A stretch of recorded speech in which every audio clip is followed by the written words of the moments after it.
He thought he was bidding for land, but is he ready to confront the men who came to erase a valley? The stage from Denver wheezed to a halt outside Millfield's single hotel as the courthouse bell chimed 7 times. Samuel Hartwell swung down from the dusty coach, his leather satchel heavy with the last of his railroad wages and a yellowed postcard that had brought him 400 miles home. The mountains pressed close against the valley here, their peaks still white with October snow, and the air tasted of coming winter.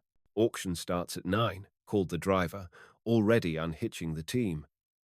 "If you're here for the Brennan place," Samuel nodded, though the postcard in his pocket had mentioned more than just one homestead going under the hammer. His brother Tom's handwriting, shaky from the lung fever that had taken him 2 months back, had spelled out the truth. "Half the valley's up for sale. Banks calling in everything. Come quick, they're selling everything." The hotel keeper, a rail-thin man with ink-stained fingers, looked up from his guest register. "Hartwell," he said, reading the name Samuel wrote. "Any relation to Tom Hartwell?" "His brother. Sorry for your loss." Tom was good people. The keeper's voice dropped. "Lot of good people losing their places tomorrow. Bank's been tightening the rope all summer." Samuel climbed the narrow stairs to a room that smelled of old tobacco and loneliness. Through the single window, he could see the courthouse square, where men were already setting up tables and a wooden platform. The auction block sat in the center like an altar, waiting for its sacrifices. He pulled out the postcard again, studying the faded image of Pike's Peak on the front. On the back, below Tom's urgent message, someone else had added a line in different ink. "CD can help. Find her at the auction." The handwriting was careful, feminine. 8 o'clock chimed, and Samuel made his way downstairs. The hotel's dining room buzzed with conversation ranchers nursing black coffee, their faces grim as undertakers. At a corner table, a young woman sat alone, a leather-bound ledger open before her. She wore a simple blue dress, her dark hair pinned severely back, but her eyes held the kind of intelligence that cut through pretense, like a blade through cloth. Their gazes met across the room, and Samuel felt something shift, not quite recognition, but its promise. "Miss Donovan?" he asked, approaching her table. She looked up, her pen hovering over columns of figures. "You're Tom Hartwell's brother." "I can see the resemblance." "Samuel." He gestured to the empty chair. "May I?"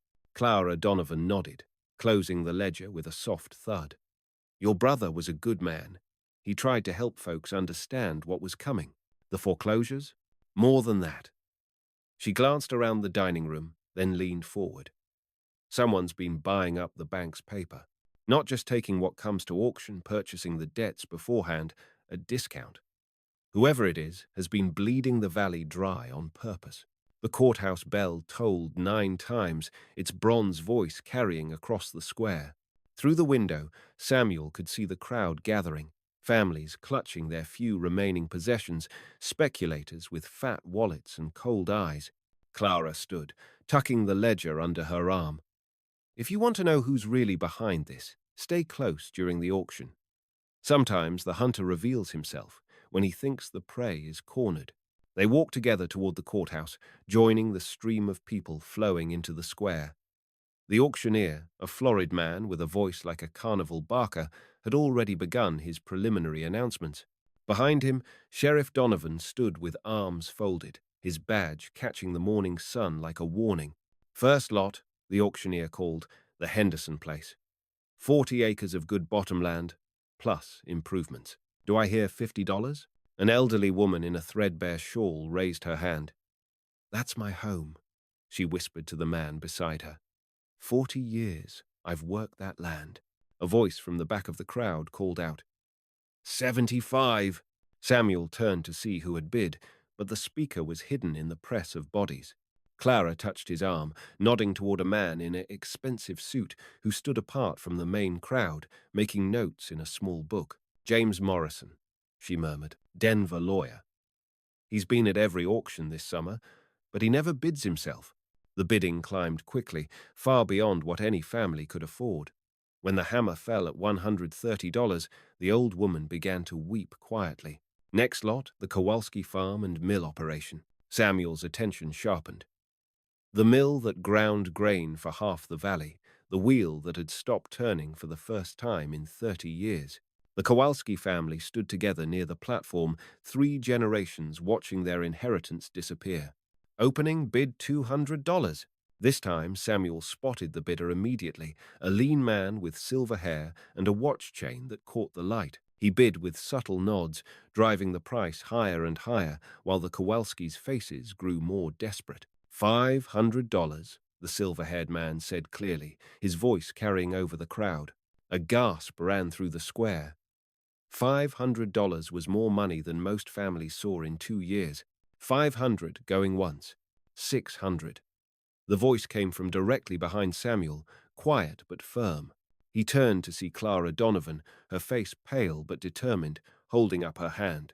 The silver-haired man's eyes narrowed. He studied Clara for a long moment, then smiled coldly. 700. 800. Clara replied without hesitation. Murmurs rippled through the crowd. The auctioneer's hammer hovered, waiting. $1,000, the silver-haired man said, his voice cutting through the morning air like ice. Clara's hand fell to her side. The number hung in the square like smoke from a funeral pyre. Sold to Mr. Garrett for $1,000. The Kowalski family walked away without speaking, their shoulders bent under an invisible weight. As they passed, old Stefan Kowalski pressed something small into Clara's hand, a brass key. The mill books, he whispered. Hidden room upstairs. Someone should know the truth.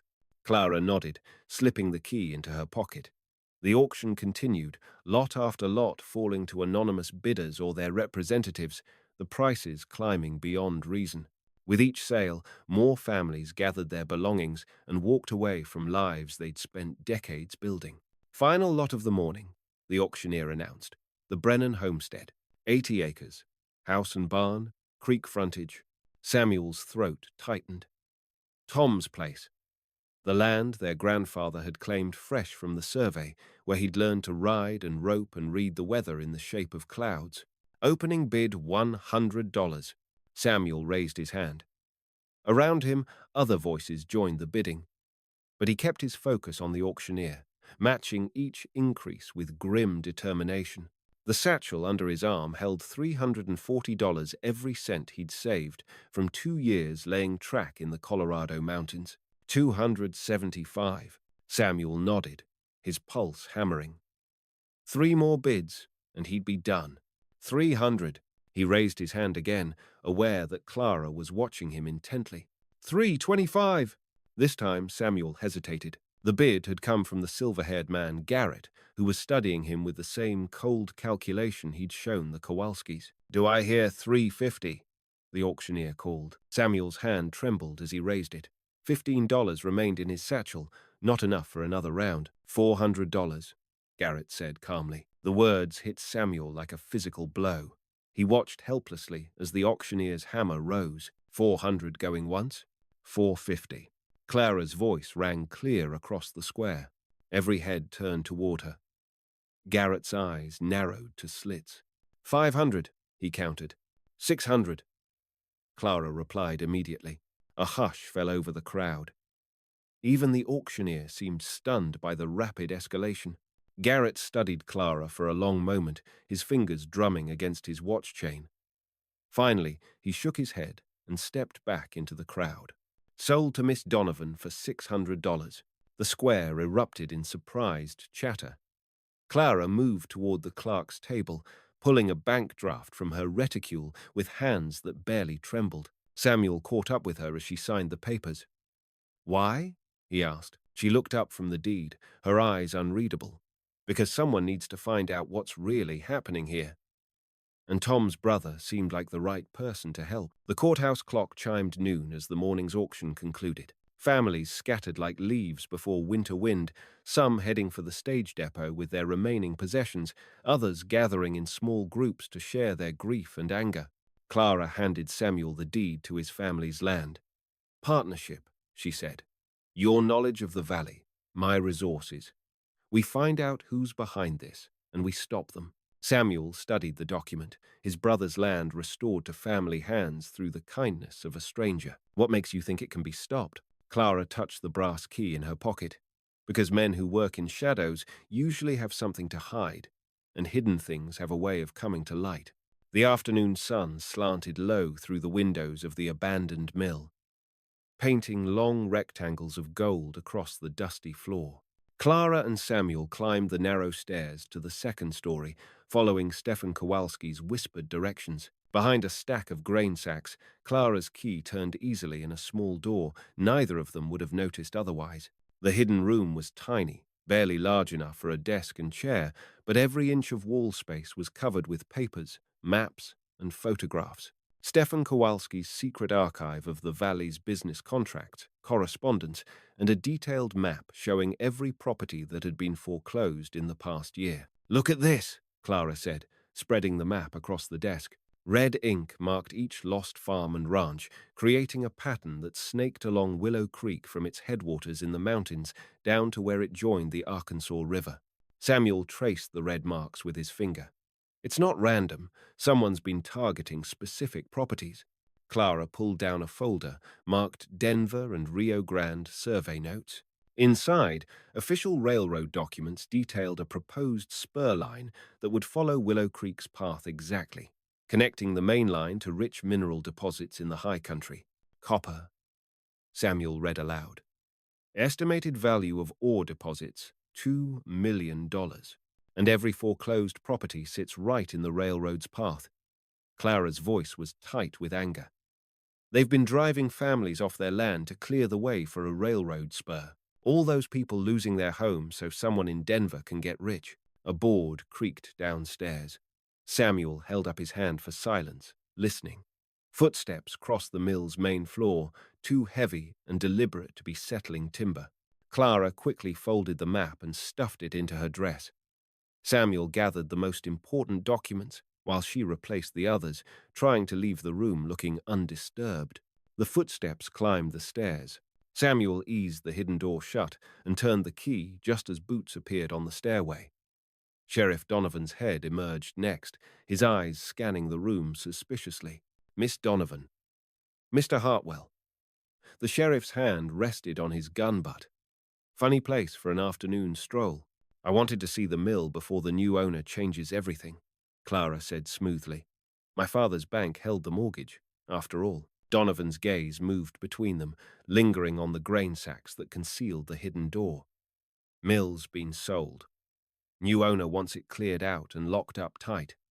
No more visitors." "Of course," Clara replied.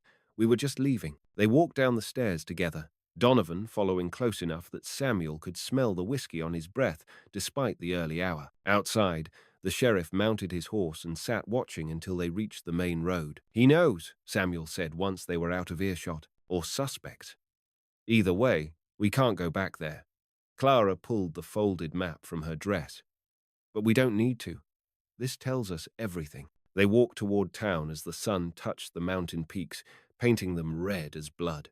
Clara explained what her father's ledgers had shown her, a pattern of debt purchases that had started 6 months ago, always through intermediaries.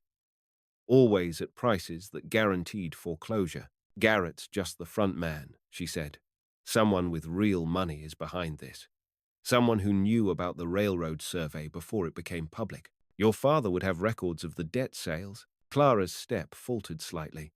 "My father is the president of Millfield Bank. He's also the man who's been selling the paper to whoever's behind this." Samuel stopped walking. "Your own father? He says it's just business. Clean up the bank's bad debts, let someone else take the risk." Clara's voice carried a bitter edge. "He doesn't seem to care what happens to the families involved." They reached the hotel as the dinner bell rang. In the dining room, conversations hummed around tables filled with the day's winners and losers. The silver-haired man Garrett sat alone at a corner table, cutting his steak with surgical precision. Clara touched Samuel's arm. "I need to get home before my father starts asking questions. Meet me at the church tomorrow after first service. We'll figure out our next move." Samuel nodded, watching her leave. Through the window, he could see Garrett's reflection in the glass, the man's eyes following Clara's departure with obvious interest. The next morning dawned grey and cold, with clouds pressing low against the mountain peaks. Samuel arrived at the white clapboard church as the congregation filed out, families in their Sunday best, discussing the weather and the previous day's auction in hushed tones. Clara waited by the small cemetery behind the church, her breath visible in the chilly air. She wore a dark coat buttoned to her throat, and her face looked pale in the overcast light. "My father and Garrett had breakfast together this morning," she said without preamble. "I heard them talking through the dining room door." "What did they say?" "Garrett wants to accelerate the timeline. He's planning to file railroad incorporation papers next week, before anyone else can piece together what's happening." Clara's hands twisted together. They know someone's been asking questions. A church bell tolled the half-hour, its bronze voice carrying across the valley. In the distance, Samuel could see smoke rising from several chimneys, families making Sunday dinner in homes they still owned, unaware of how precarious their situations had become. "There's something else," Clara said. "Garrett mentioned a name, Marcus Wyndham. From what I could gather, he's the real money behind this operation." Samuel frowned. "Wyndham. I've heard that name before." Memory stirred conversations around bunkhouse fires during his railroad days. He owns half the mining claims between Denver and Grand Junction. If he's planning a spur line to connect them, he'll control every ton of ore that comes out of these mountains. Clara pulled a folded paper from her coat pocket. "I found this in my father's study last night. A telegram from Denver." Samuel read the message aloud. "Acquire remaining creek properties by month's end. Opposition noted. Handle appropriately. M.W." "Handle appropriately," Clara repeated. "That doesn't sound like a business discussion." A twig snapped in the trees behind them. Samuel spun around, his hand moving instinctively toward the spot where he used to carry a sidearm during his railroad days, but the forest remained still, only the whisper of wind through bare branches. "We should go," Clara said. "Being seen together too often will only raise more questions." They walked back toward town separately, Clara taking the main road, while Samuel cut through the timber to approach from a different direction. As he emerged from the trees, he spotted two riders coming down the mountain trail, men he didn't recognize, their coats dusty with travel and their eyes scanning the valley below with the systematic attention of predators. That evening, Samuel sat in his hotel room reading the papers Clara had taken from the mill, trying to piece together the full scope of the conspiracy. The railroad survey was detailed and professional, marking not just the proposed route but also potential station sites, water sources, and ore loading facilities. Someone had invested serious money in planning this operation. A soft knock at his door interrupted his thoughts. Samuel opened it to find Clara standing in the hallway, her face tight with worry. "They arrested Stefan Kowalski an hour ago," she said, stepping quickly into the room. "Sheriff Donovan claims he was trespassing at the mill." Samuel closed the door behind her. "He gave you that key yesterday. Someone must have seen him, or someone's trying to send a message." Clara moved to the window, peering down at the street below. "There's more. I overheard my father talking to Garrett again. They're planning to foreclose on 3 more properties this week, including the Hernandez ranch. Maria Hernandez has 6 children. Her husband died in a mining accident last spring. Garrett doesn't care about widows and children. He only cares about clearing the railroad route." Clara turned from the window, her eyes bright with determination. "We have to stop this, Samuel. Not just for the families they've already destroyed, but for the ones they're planning to destroy next." Samuel studied the map spread across his small table, marking the properties that would be needed to complete the railroad connection. "If we could prove the connection between Wyndham and the foreclosures, show that it's all been planned. The territorial governor would have to investigate," Clara finished. "But we'd need more than just survey maps and telegrams. We'd need documents showing the conspiracy directly. Or witnesses." Clara shook her head. "Anyone who cooperates with us risks losing everything they have left. These people are scared, Samuel. They've seen what happens to anyone who stands up to the bank." A commotion in the street below drew their attention. Through the window, they could see torches moving toward the jail, a crowd of men walking with the measured pace of a mob seeking justice. "Stefan's friends," Clara whispered. "They're going to try to break him out." Samuel grabbed his coat. "That's exactly what Garrett wants, an excuse to bring in outside help, maybe even territorial marshals." Once he has official backing, they hurried downstairs and out into the street. The crowd had gathered in front of the jail, perhaps 20 men holding torches and speaking in low, angry voices. At the center stood Peter Kowalski, Stefan's eldest son, his face hard as granite. "My father never hurt anyone in his life," Peter was saying. "He's sitting in there because he knows too much about what's been happening to this valley. And what do you propose to do about it?"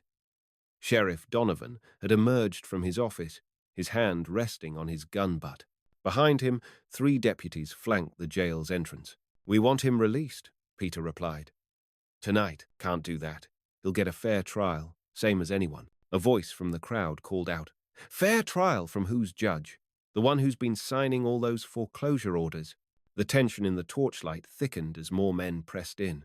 Clara stepped forward, moving through the crowd toward Peter Kowalski. "Peter," she said quietly, her voice somehow carrying over the angry murmurs. "This isn't the way." "Miss Donovan." Peter's voice held respect, but also pain. "They took our mill. Now they've taken my father. What's left to lose?" "Your family. Your freedom." Clara looked around the circle of faces, meeting each man's eyes in turn. "If you do this, you give them exactly the excuse they need to bring in outside force. Territorial marshals. Maybe even federal troops. Is that what you want for your wives and children?" An older man near the back of the crowd spoke up. "What do you suggest, miss? That we just let them steal everything we've worked for?" Clara was quiet for a moment, thinking. Then she reached into her coat and pulled out the folded survey map. "I suggest we fight them with their own weapons. Facts. Evidence. The law." She unfolded the map, holding it so the torchlight illuminated the red marks showing foreclosed properties. "This is what they're really after. Not your debts, not your mistakes. A railroad line to carry ore from the high country. Every property they've taken sits directly in the path of their planned route." Murmurs of understanding rippled through the crowd as men recognized their own lost homes marked in red ink. "You have proof of this?" Peter asked. "Survey documents, correspondence, even a telegram from the man behind it all." Clara refolded the map carefully. "But we need more. We need witnesses willing to testify, records they can't deny." Sheriff Donovan had been listening from the jail steps, his face unreadable in the flickering light. Now he spoke. "You're making serious accusations, Miss Donovan. Conspiracy, fraud, those are federal crimes." "Yes, they are." Clara met his gaze steadily. "The question is whether you're going to uphold the law or protect the criminals." For a long moment, the street was silent except for the whisper of wind and the crackle of torches. Then Donovan nodded slowly. "I'll make you a deal," he said to the crowd. "Give me 48 hours. If Miss Donovan can provide real evidence of wrongdoing, I'll wire the territorial governor myself. But if you try to break my jail tonight, I'll have every man here in chains by morning." Peter Kowalski looked around the circle of faces, seeing doubt and hope warring in their expressions. Finally, he nodded. 48 hours. The crowd dispersed gradually, men walking back to their homes and boarding houses with the slow, reluctant pace of people who've been denied the satisfaction of immediate action. Samuel and Clara found themselves alone on the main street, watching the last torches disappear around corners. 48 hours, Samuel said. "Think we can do it?" Clara looked up at the hotel windows where lamplight still glowed, knowing that behind one of those windows her father was probably meeting with Garrett, planning their next move. "We have to." The next morning brought news that changed everything. Samuel was finishing his breakfast when Clara burst into the hotel dining room, her face flushed with excitement and fear. "They've moved up the timeline," she said, sitting down at his table without regard for propriety. "My father received a telegram at dawn. The railroad incorporation papers are being filed today in Denver." Samuel set down his coffee cup. "Today? But you said they planned to wait until something spooked them. Maybe last night's confrontation. Maybe just paranoia." Clara pulled a piece of paper from her reticule. "But there's more. I managed to copy this from my father's desk, a list of properties to be foreclosed this week." Samuel scanned the names, his stomach tightening. The Hernandez Ranch was there, along with 5 other families he knew personally. They're accelerating everything. Because they know we're onto them. Clara's voice dropped to a whisper. Samuel, there's something else. I overheard Garrett talking to those two men who rode in yesterday. He used the phrase, permanent solutions for permanent problems. The implication sent a chill down Samuel's spine. We need to get word to the territorial governor immediately. With what? Survey maps and a copy of a telegram? Clara shook her head. We need the original documents, something that directly connects Wyndham to the fraudulent foreclosures. Samuel thought for a moment, then stood up abruptly. The bank. Your father's office there has to be correspondence, contracts, something that shows the real arrangement. I can't just walk into his office and demand to see private business documents. But you know the building. You know his habits. Samuel leaned forward. Tonight, after the bank closes, we go in, find what we need, and get out. Clara stared at him. You're talking about breaking into my father's bank. I'm talking about saving this valley from a conspiracy that's already destroyed dozens of families. Samuel's voice hardened. If your father was an innocent party, those documents would prove it. If he's not. Clara was quiet for a long moment, staring down at her hands. When she looked up, her eyes held a resolve that hadn't been there before. There's a rear entrance he uses for private meetings. I have a key. They spent the day making careful preparations. Samuel visited several of the threatened families, warning them quietly about the accelerated foreclosures without revealing too much about their investigation. Clara used her position as the banker's daughter to observe the comings and goings at the bank, noting when the building emptied and which windows showed light after hours. As evening approached, clouds gathered over the mountains, promising another cold night. Samuel met Clara behind the church, both of them dressed in dark clothes that would blend with shadows. Garrett's staying late at the bank tonight, Clara reported. I saw him go in around 5 o'clock, but he hasn't come out. Change of plans, then. We wait until he leaves. They took positions in the alley behind the bank building, watching the rear entrance Clara had mentioned. Hours passed.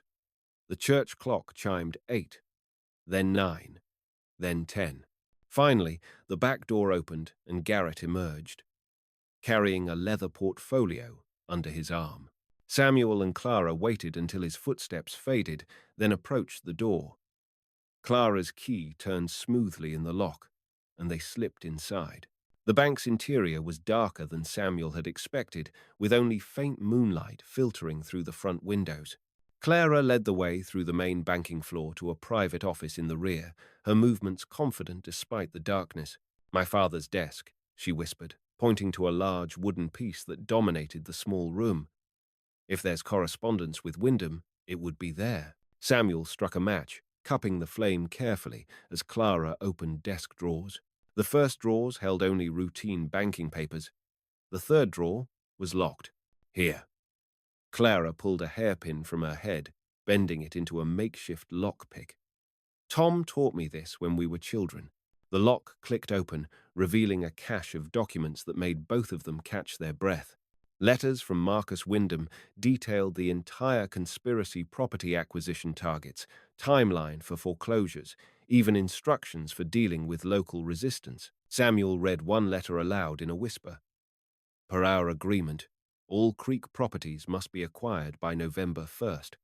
Railroad incorporation filing will proceed as scheduled. Recommend expediting final foreclosures to avoid territorial investigation. Here's the financial arrangement, Clara said, holding up a contract.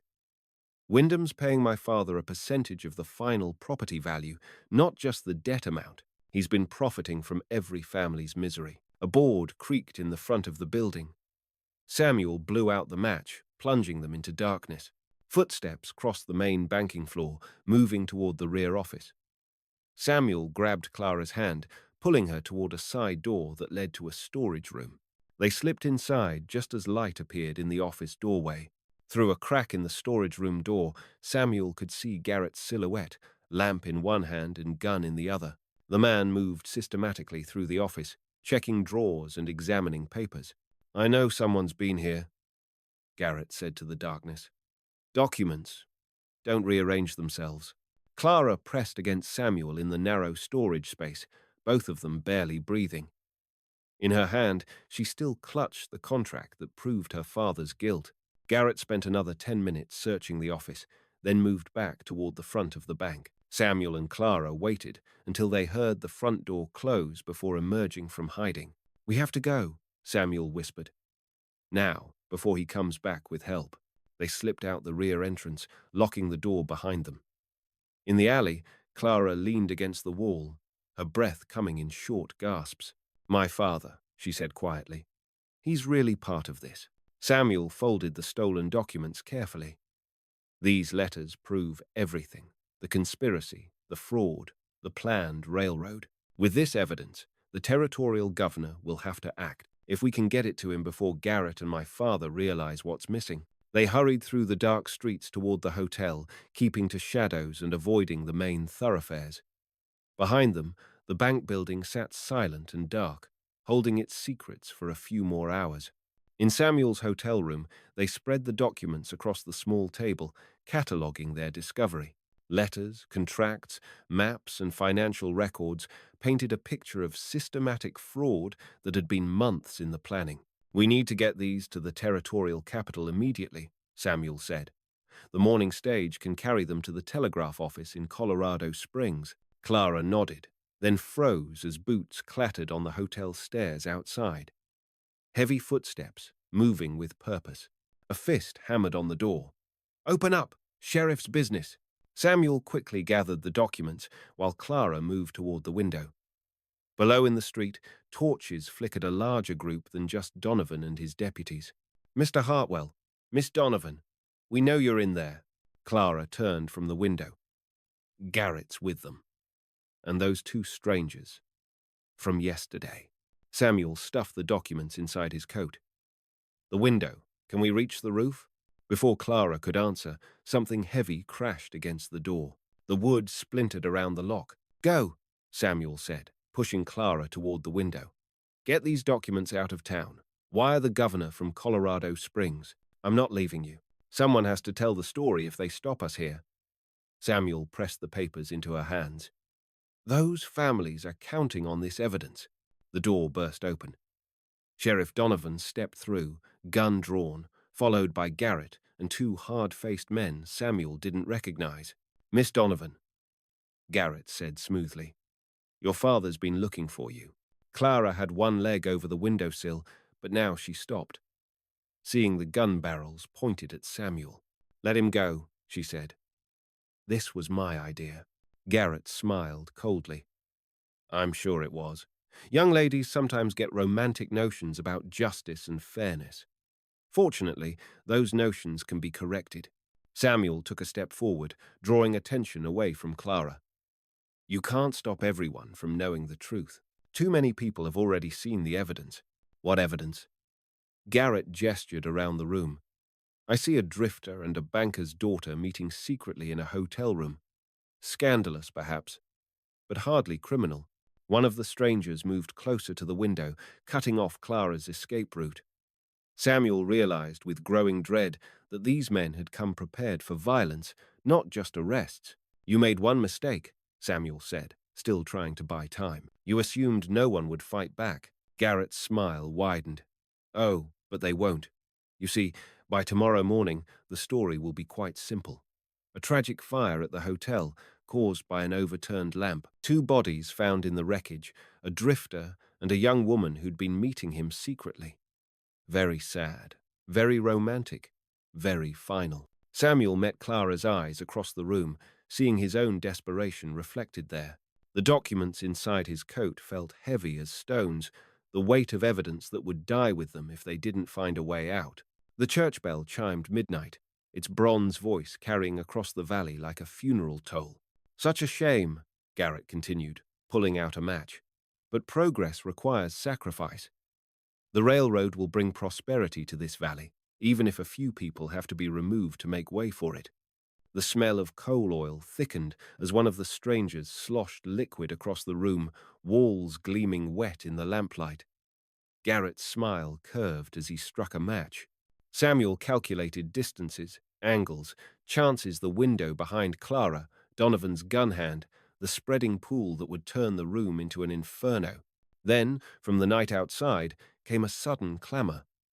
The church bell, hammered in a frantic rhythm no service had ever used. A heartbeat later, a bloom of fire lit the sky where Peter Kowalski's men had set torches ablaze atop the granary roof, the signal they had prepared in case things went wrong. Garrett cursed. Donovan's head jerked toward the window, torn between duty and the sound of revolt.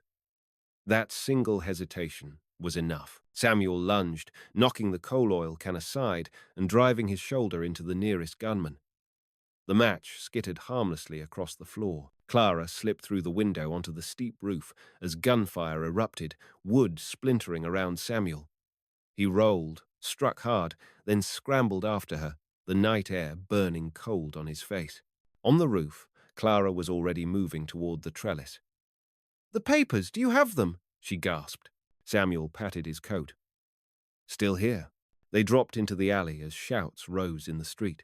The hotel's upper floor caught fire anyway. Garrett's men had overturned a lamp in the struggle, flames licking greedily upward.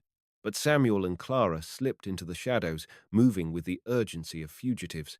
In the town square, two groups of armed men now faced each other. Donovan and his deputies before the burning hotel, and Peter Kowalski with a dozen valley men answering the bell's call. Between them, Garrett stood taut with fury, watching his careful plan unravel. Samuel pulled Clara toward the church.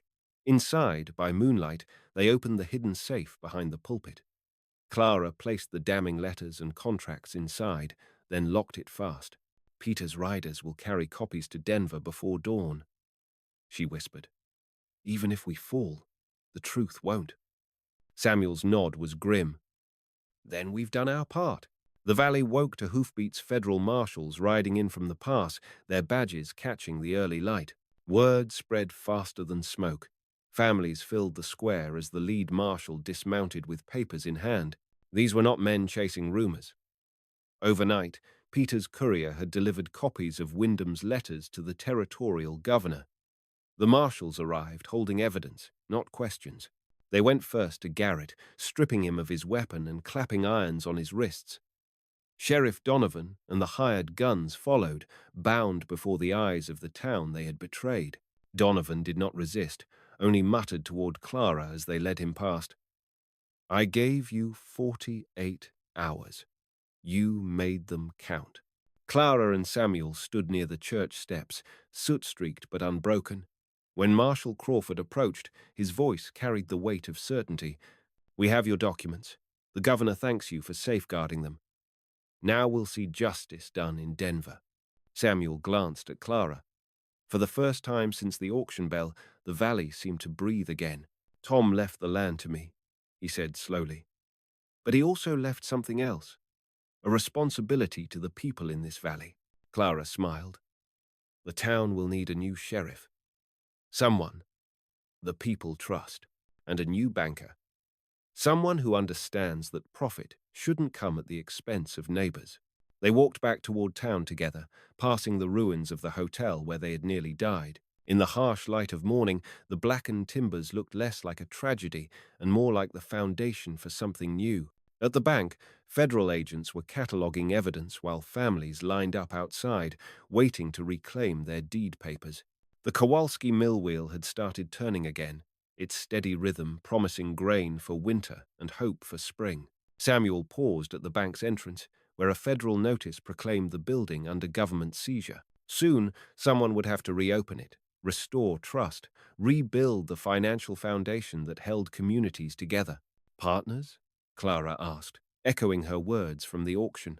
"Partners," Samuel agreed, shaking her offered hand. The courthouse clock chimed 10 times, its bronze voice carrying across the valley like a promise of justice restored. In the distance, the mountains stood eternal and watching, their peaks white with snow that would soon fill the streams and turn the mill wheels and water the crops of a valley where families could finally build their futures without fear.